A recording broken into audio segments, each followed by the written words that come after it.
was that Wernher von Braun was a Nazi.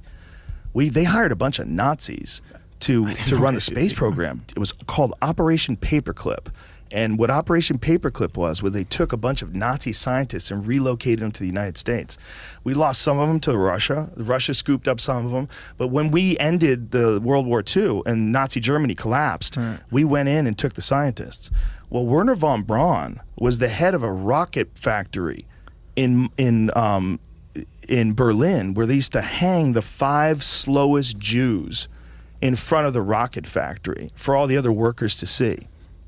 Wernher von Braun, the Simon Wiesenthal Center said, if Wernher von Braun was alive today, he'd be punished for crimes against humanity. This is news to me. No, Wernher von Braun was a straight-up Nazi. And this guy was not willing to admit that. Right. You know, it's like, well, you know, just because someone's in Germany. No.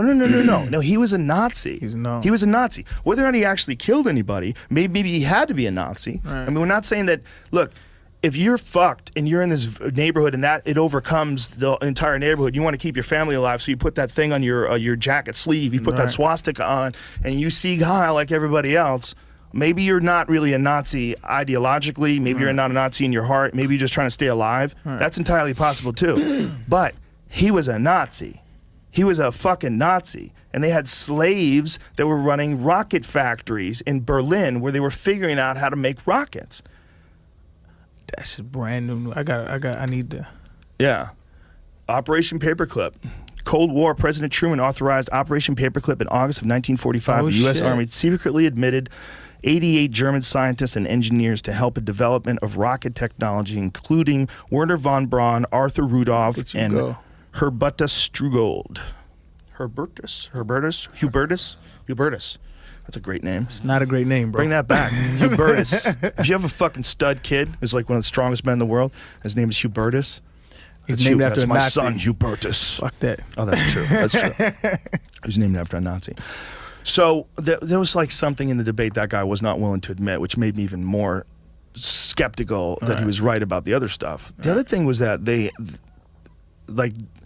moon rocks that they've collected from the moon have turned out to not really be moon rocks. Like a bunch of them for sure have been tested by scientists and they've found that these rocks are from another planet.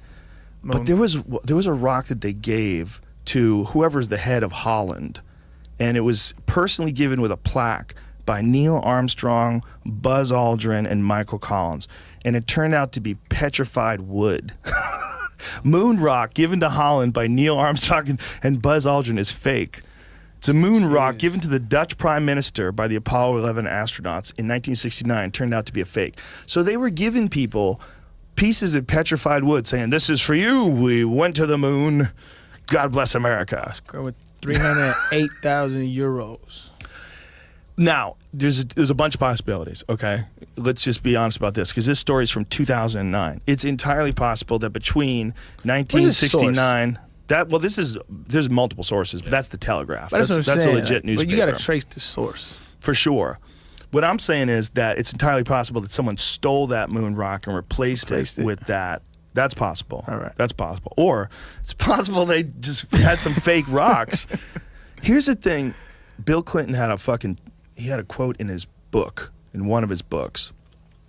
I think his book is called My Life.